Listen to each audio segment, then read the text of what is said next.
First things first, we will do the radio first before the backup cam. So we're going to run the backup cam just right after, just to make sure everything works with the radio.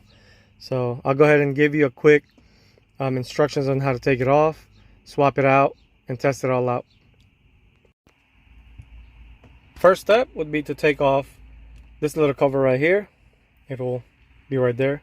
You can just use a little pick or a flathead or something like that just to get it in the middle and pop it off, and then you will be pushing down on the lever release. That way you can put this on all the way down, because we need to take this off first.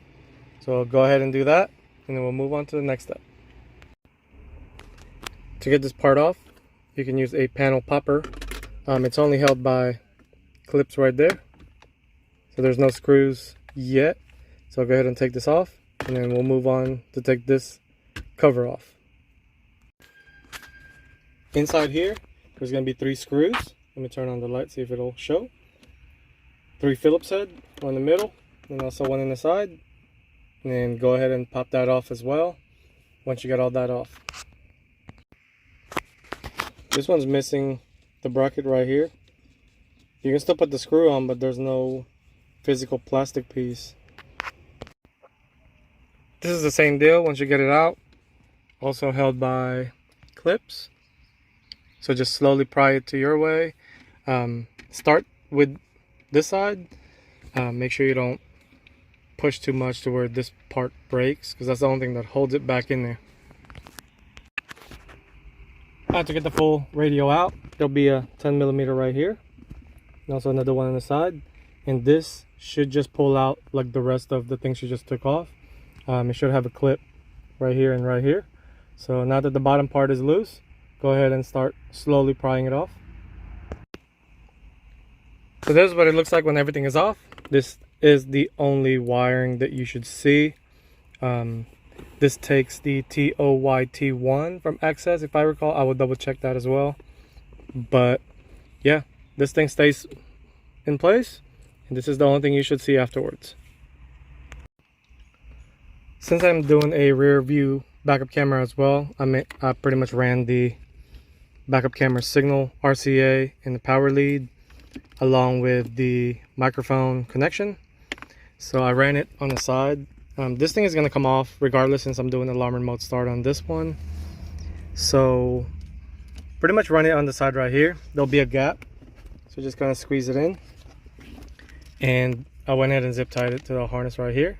That way it's secure, and we'll keep on moving. Here's a quick update. I already got everything plugged in. I still need to clean it all up. Camera in to the yellow port. The mic's already hooked up. The purple and white reverse signal in goes to the red power wire on the camera wire. What it does is whenever you put it on reverse, it'll send the signal to the radio to trigger it to go in reverse mode, at the same time triggering the camera to go in reverse mode. So when I was trying to put the radio on, I noticed that this thing is hanging right here. It just clips, so you just push it inward and it'll pop off. I'm going to be placing it right there and zip tying it, because I'm not sure what it does, but you don't want to just unplug anything you don't know what it's for. So I'll just go ahead and zip tie it here, that way it's out of place and I can slide the radio in. Just a quick video of that part that I was talking about. Like I said, just zip tie it there, so it's held in and it's not bouncing around while the customer is driving around. So I ran into a little issue.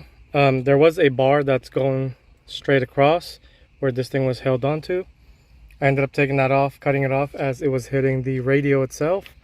So I just cut it off, take it off, and then re-zip tied it somewhere else. So far that's the only issue I've ran into, but I will post it if you do run into the same. If you do have a radio that's a lot smaller, which is like a half a DIN, then you won't have to take that off. But being that this is a little bit longer, it was hitting that bar, so it had to go. So the radio is fully done. Best part about the install is taking off the cover. Just like that. Everything's pretty much done. Clean. Ran everything. Like I said, I didn't run the Bluetooth mic yet, since I'm going to be doing the alarm remote start. So I'm going to be taking off the bottom panel later down the line, but I will record that as well. And then I will still continue running the wires as well for the reverse camera.